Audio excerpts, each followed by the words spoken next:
పవన్ కళ్యాణ్ గారు ఏ movie select చేసుకున్నా లేకపోతే ఏ మూవీ గురించి కూడా గాసిప్స్ ఏమొచ్చినా కూడా దాని వెనకాల వివాదాలు అయితే చాలానే ఉంటుంటాయి.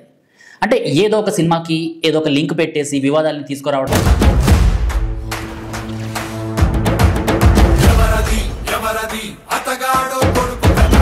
లేకపోతే ఆ సినిమాకి సంబంధించిన నటీనటులు వివాదాల్లో ఉండటము, లేకపోతే పవన్ కళ్యాణ్ గారే వివాదాల్లో ఉండటము, ఇలాంటివన్నీ అయితే సర్వసాధారణం అయిపోయింది. సో పవన్ కళ్యాణ్ గారి పాస్ట్ సినిమాల నుంచి ఇప్పటి హరిహర వీరమల్లు ఏదైతే రిలీజ్కి సిద్ధంగా ఉందో ఏ సినిమా తీసుకున్నా కూడా ఏదో ఒక కాంట్రవర్సీ అన్నది కంపల్సరీ ఉంటుందన్నమాట. సో తెలంగాణ అన్న అంశం అందులో జోడిస్తే చాలు కాంట్రవర్సీ అన్నది అయిపోతుంది. సో ఇలాంటివన్నీ మనం ఈరోజు మాట్లాడుకుందాము. అయితే ఇప్పుడు హరిహర వీరమల్లు ఏదైతే సినిమా వస్తుందో ఈ సినిమా అసలు నేపథ్యం అంటే ఈ సినిమా కథ ఒరిజినల్ కథ వచ్చేసి పండుగ సాయన్న అనేసి మన తెలంగాణ యోధుడు ఎవరైతే అంటే 1850లో నిజాంలను గడగడలాడించిన దొరల్ని కూడా బాంఛన్ నన్ను వదిలేయండి అనేలాగా తీసుకొచ్చిన ఒక స్వాతంత్ర సమరయోధుడి కథ ఈ పండుగ సాయన్న. ఇప్పటిదాకా మేకలను తినే పులిని చూస్తుంటారు, ఇప్పుడు పులుల్ని వేటాడే బెబ్బుల్ని చూస్తారు. సో పండుగ సాయన్న గురించి మనందరికీ తెలిసిందే. ఉమ్మడి పాలమూరు జిల్లాలో అంటే ఇప్పటి మహబూబ్ నగర్ జిల్లాలోని నవాబ్పేటలో ఆయన జన్మించిండు అనేసి, ఆ చుట్టుపక్కన ఆయన అక్కడ జన్మించిండు అనేసి అందరికీ తెలిసిందే. అయితే ఈ పండుగ సాయన్న గురించి ఎన్నో కథలు ఎన్నో ఉన్నాయి అన్నమాట. సో ఆయన ఈ దొరలు ఎవరైతే ఉన్నారో వాళ్ళందరూ ఎలా అయితే అంటే ఈ నిజాంల తొత్తులుగా మారి కొంతమంది ఈ రెడ్డిలు పట్వారీలు ఈ దొరలు ఎవరైతే ఉన్నారు కదా పటేళ్ళు, వీళ్ళందరూ ఎవరైతే బీద వాళ్ళ దగ్గర నుంచి దోచుకున్న సొమ్ము ఏదైతే ఉందో వాళ్ళ దగ్గర నుంచే ఈ పండుగ సాయన్న అనేసే మన స్వాతంత్ర సమర యోధుడు, సో మన తెలంగాణ ముద్దు బిడ్డ, సో ఈయన వాళ్ళ దగ్గర నుంచి దోచుకొని అదే బీద వాళ్లకు అంటే దారుణ పోయే వాళ్లకు దానం చేసేవాడు అనమాట. అలాంటి రాబిన్ హుడ్ స్టోరీ ఈ పండుగ సాయన్న. నేను రావాలని చాలా మంది దేవుడికి దండం పెట్టుకుంటూ ఉంటారు, కానీ నేను రాకూడదని మీరు చూస్తున్నారు. సో ఇదే పండుగ సాయన్న స్టోరీని హరిహర వీరమల్లులాగా తీర్చిదిద్దారు అనేసి తెలంగాణకు సంబంధించిన ఒక సంఘం వాళ్ళు అంటే ముద్రా సంఘం వాళ్ళు కేసు వేయడానికి కోర్టు మెట్లు ఎక్కారు. సో దాని గురించి ప్రెస్ మీట్ కూడా పెట్టడం జరిగిందనమాట. సోమాజిగూడ ప్రెస్ క్లబ్లో ఈ ప్రెస్ మీట్ పెట్టడం జరిగింది. అంటే ఈ సినిమా రిలీజ్ కాకుండా మేము ఎలాగూ ఆపేస్తాము అనేసి వీళ్ళు చెప్పుకొని వస్తున్నారు. అంటే నిజంగా మనం చూసుకున్నట్టయితే 5 years బ్యాక్కి సంబంధించిన ఈ స్టోరీ గురించి నేను కొంచెం ఆరా తీశాను అనమాట. నిజంగానే పండుగ సాయన్న అనేసి పేరు ఇప్పుడు తీసుకొస్తున్నారా లేకపోతే హరిహర వీరమల్లుకి ఇంతకుముందు అలాంటి టైటిల్ని ఏదైనా అనుకున్నారా అనేసి. నిజంగా ఏదైతే ముద్రా సంఘం వాళ్ళు ఇప్పుడు ఏదైతే ఆరోపణలు చేస్తున్నారు కదా ఇది మా స్టోరీ అంటే పండుగ సాయన్న లాంటి హీరో స్టోరీ, ఇలాంటి హీరోయిక్ స్టోరీని హరిహర వీరమల్లు అనేసి ఒక కల్పిత పేరుని అక్కడ జోడించి ఏదైతే తెలంగాణకు రావాల్సిన క్రెడిట్ ఉందో ఆ క్రెడిట్ని రాకుండా చేస్తున్నారు అనేసి అయితే వీళ్ళు చెప్పుకొని వస్తున్నారు. నేను రావాలని చాలా మంది దేవుడికి దండం పెట్టుకుంటూ ఉంటారు, కానీ నేను రాకూడదని మీరు చూస్తున్నారు.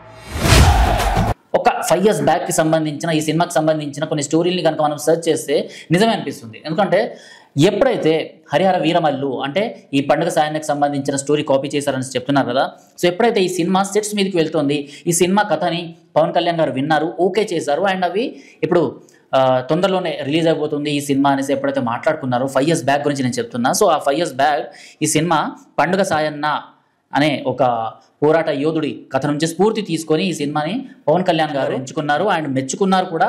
సో ఈ సినిమాని నేను తీస్తున్నాను అనేసి చెప్పారు అనేసి చాలా మంది తమ అంటే న్యూస్ అంటే ఎలక్ట్రానిక్ మీడియా ఛానల్స్లో మాట్లాడారు అనమాట. సో అక్కడి వరకు ఓకే, వినాలి, వీరమల్లు చెప్పింది వినాలి.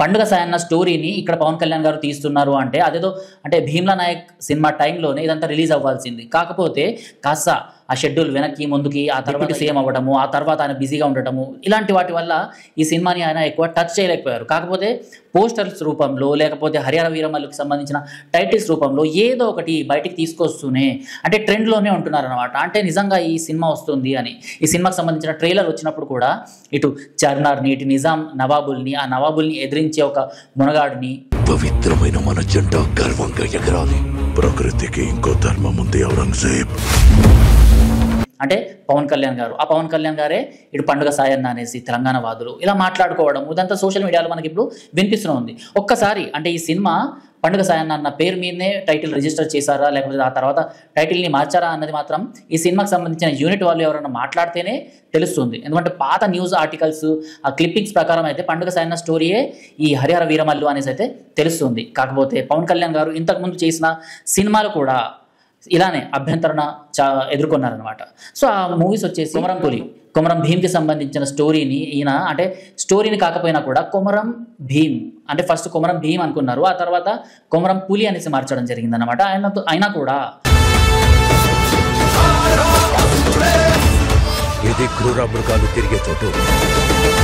సో ఆదిలాబాద్కి సంబంధించిన గిరిజన నాయకులు, కొమరం భీంకి సంబంధించిన ఎవరైతే ఫ్యామిలీ మెంబర్స్ ఉన్నారో వాళ్ళు అభ్యంతరం తెలిపారు. అంటే ఒక వన్యమృగంతో మమ్మల్ని పోలుస్తున్నారా, కొమరం అన్న పేరు పక్కన పులి ఎందుకు జోడించారు అనేసి ఇలాంటివన్నీ చిన్న చిన్న లాజిక్స్ లేకుండా కొన్ని ఇలా మాట్లాడడం జరిగింది. ఆ తర్వాత ఎట్టకెలకు ఆ సినిమా బయటకు వచ్చింది. ఆ తర్వాత టాక్ ఎలా ఉందో మనందరికీ తెలిసిందే. సో కల్ట్ ఫ్యాన్స్ ఎవరైతే ఉంటారో వాళ్ళందరికీ చాలా బాగా నచ్చిందన్నమాట. కాకపోతే కొన్ని సన్నివేశాల్లో ఆ సినిమాలు, సరే ఆ సినిమా గురించి మనం ఇప్పుడు మాట్లాడలేదు. అలానే అన్నవరం సినిమాలో కూడా తెలంగాణ యాసని యాడ్ చేస్తూ ఆ సీన్ మాట్లాడిన మాటలు ఏవైతే ఉన్నాయో అవి నిజంగానే ఆ సీన్ ద్వారా మాట్లాడించడము తెలంగాణని ఖూనీ చేసిండ్రు అనేసి తెలంగాణకు సంబంధించిన జానపద గేయాలు పాడేవాళ్ళు లేకపోతే మాటల రచయితలు చాలామంది తెలంగాణ స్లాంగ్ని ఖూనీ చేసిండ్రు. ఆ సీన్ ద్వారా నిజంగా అక్కడ అలాంటి యాస పెట్టకపోయినా కూడా బాగుండేది అనేసి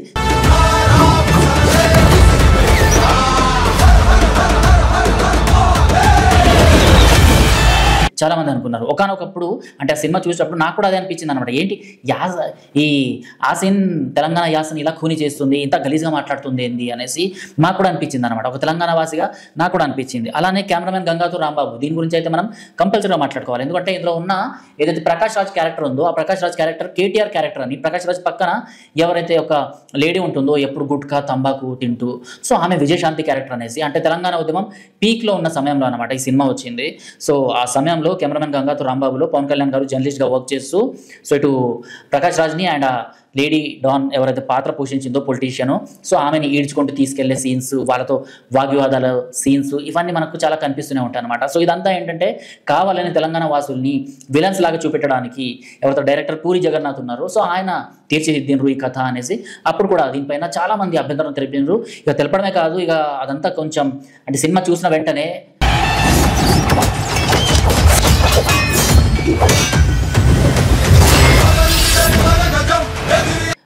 చాలా మంది ఈ పూరి జగన్నాథ్కి సంబంధించిన ఆఫీస్ ఉందో స్టూడియో, సో అక్కడికి వెళ్ళి మొత్తం ఆఫీస్ని పగలగొట్టడం జరిగింది అనమాట. ఇలాంటి సంఘటనలు అప్పుడు జరిగినాయి అనమాట. అంటే పవన్ కళ్యాణ్ గారు తెలంగాణ అంశంతో ఏది ముడిపడిన ఉన్నా కూడా ఇక్కడ కొంచెం అభ్యంతరాలు అన్నవి కంపల్సరీగా వస్తున్నాయి. ఆయన పొలిటీషియన్గా ఉంటూ తెలంగాణ గురించి ఏం మాట్లాడినా కూడా ఆంధ్రాలో ఉంటూ తెలంగాణ గురించి మాట్లాడుతున్నావు అంటే నెక్స్ట్ తెలంగాణకు వస్తున్నావా అనేసి మాట్లాడే వాళ్ళు కూడా చాలా మంది ఉన్నారన్నమాట. అయితే భీమ్లా నాయక్ సినిమాతో పాటు రావాల్సిన సినిమా ఇప్పుడు అంటే పోస్ట్పోన్ అవుతూ లేకపోతే కాస్త షూటింగ్స్కి వాటికి బ్రేక్లు పడటంతో టైం తీసుకుంటూ ఇప్పుడు రిలీజ్కి సిద్ధమైంది. ఇలా రిలీజ్కి సిద్ధమైన సినిమాని కూడా ఇప్పుడు ఆపేస్తామనేసి తెలంగాణకు సంబంధించిన ముద్రాజ్ బిడ్డలు ఇప్పుడు ముందుకొచ్చి ప్రెస్ మీట్ పెట్టడం జరిగింది. నిజంగా ఈ సినిమా రిలీజ్ అవుతుందా లేదా, అండ్ పవన్ కళ్యాణ్కి సంబంధించిన టీం నుంచి ఎవరైనా దీని గురించి వివరణ ఇస్తారా అండ్ సద్దుమణిగేలా చూస్తారా అన్నది వెయిట్ చేసి చూడాల్సిందే. సో దీనిపైన మీరు ఏమంటారు అన్నది కామెంట్ బాక్స్లో తెలపండి. ఎందుకంటే పండుగ సాయన్న అంటే మనకు ఎంత ఇష్టమో, పండుగ సాయన్న గురించి ఆ స్టోరీస్ మనం చిన్నప్పటి నుంచి వింటూ వచ్చాము. అలాంటి ఒక స్టోరీని హరిహర వీరమల్లు అనేసి ఒక పేరుని జోడించి నిజంగానే ఆ క్యారెక్టర్ కూడా ఉందా లేదా అన్నది కూడా